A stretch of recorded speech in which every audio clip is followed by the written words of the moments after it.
Hello అందరికీ. మేమైతే మైసమ్మ టెంపుల్‌కి అయితే వెళ్దామని అనుకున్నామనమాట. సడన్‌గా ప్రోగ్రామ్ ఫిక్స్ అయింది. సో, మేమందరం అయితే రెడీ అయ్యి కార్ ఎక్కాము. తర్వాత అమ్మవారి టెంపుల్ దగ్గరికైతే వచ్చామనమాట. ఇంకా ఒకసారి ఒక ప్రదక్షిణ అయితే చేయాలని చెప్పేసి మేము గుడి చుట్టూ ఒక ప్రదక్షిణ అయితే చేశాము. తర్వాత అమ్మవారిని అయితే దర్శించుకున్నాము.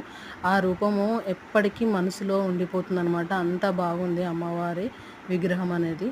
సో, మీరు కూడా చూసేయండి ఇక్కడ. తర్వాత మేము అమ్మవారికి ఒడిబియ్యం పోసామన్నమాట. చూడండి ఇక్కడైతే మేమైతే ఇంకా వడిబియ్యం కలిపేసి అమ్మవారికి పోసేసాము. తర్వాత వచ్చేసి ఇంకా మధ్యాహ్నం అయిపోయిందనమాట. ఇంకా మేము అప్పటికే కోడి కట్ చేసి వచ్చామన్నమాట. వండమని చెప్పేసి వాళ్ళు వండేశారు. చూడండి ఇక్కడైతే రైసు, కోడి కూర, నాటుకోడి కూర అయితే, తర్వాత బగారా రైస్, చారు చేసేసారు. మేమందరం తినేసి ఇంకా రిలాక్స్ అయ్యి అలా కూర్చున్నామన్నమాట. సో, చాలా హ్యాపీ అనిపించింది. మీరు కూడా తప్పకుండా విజిట్ చేయండి మైసిగండి అమ్మవారి టెంపుల్. Thank you.